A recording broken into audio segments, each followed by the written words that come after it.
Greetings, music lovers and enthusiasts. It is a beautiful day here at Northwood's house. I am standing next to clarinetist Mr. Michael Collins, who will be giving a clarinet recital on Thursday, the 2nd of February 2017, right here at Northwood's house. Sir, how are you?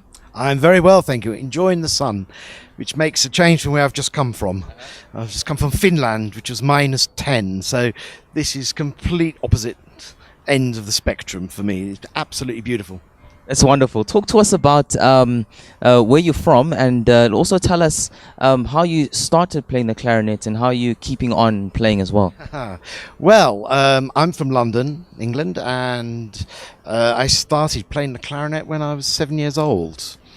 We had a very enthusiastic headmistress at my primary school, and she would take a group of us up to London to the main concert hall, the Royal Festival Hall, to hear one of the big orchestras, the big London orchestras.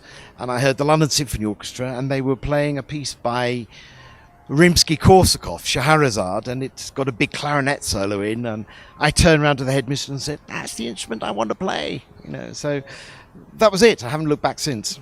And so now I was very lucky when I was at the age of 16 to win in this competition the BBC TV Young Musician of the Year, which kind of propelled me up the ladder into quite a big solo career when I was 16. So I've been traveling the world since then, really.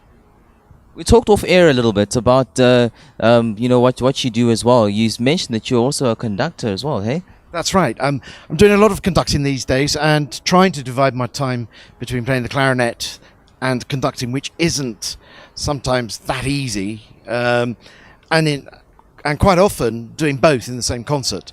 So when it comes to a concerto, I'll play a clarinet concerto and conduct the orchestra as well.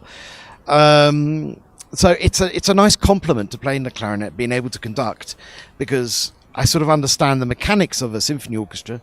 I was a member of the Philharmonia Orchestra in London for quite a few years, so knowing how people feel and react as a player in a symphony orchestra, I have that sort of mentality, and so I'm able to understand how they're feeling, when I'm conducting them. That's wonderful. Talk to us now about your performance that's going to happen on the 2nd of February, the kind of repertoire that you're going to be giving the audience that evening. Yeah, I mean, it's a really mixed bag program. There's some great classics for the clarinet and piano by Brahms and Schumann, the Schumann Fantasiestücke and the Brahms Sonata. And then the second half is slightly lighter and more virtuosic.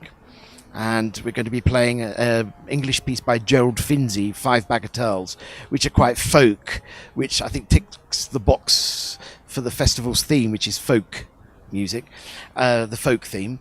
So that's one. And then we're doing some dance preludes by a great Polish composer, Lutosławski.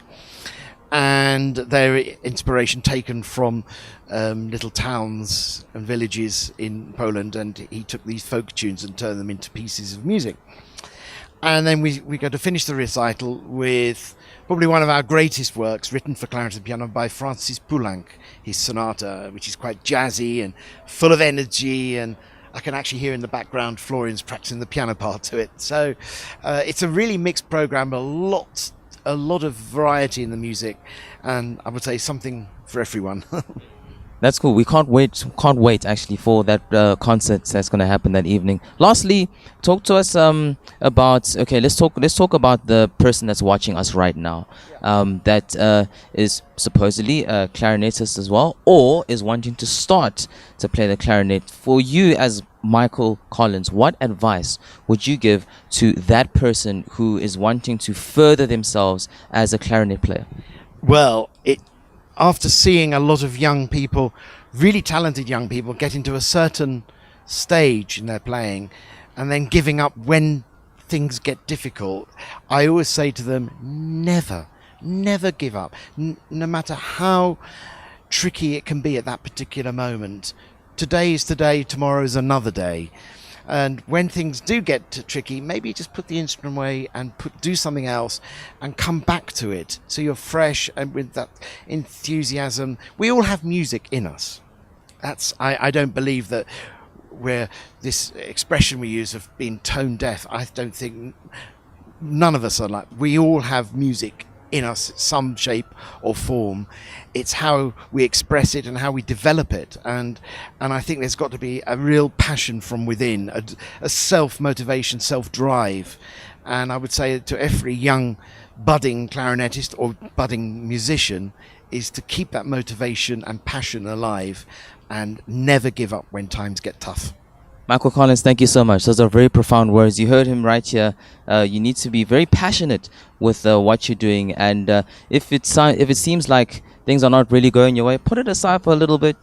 Go back to the way where your love is, where your love for that instrument is, and then come back and take it back up again and move forward again. Thank you, Michael Collins, for that inspirational, motivational speech there that you've given us. It's really wonderful to have you. Thank you for sharing a bit of your insights with us. We can't wait for your concert that's going to happen on Thursday, and we wish you all the best. Thank you very much. Looking forward to it very much. Thank you. Thank you.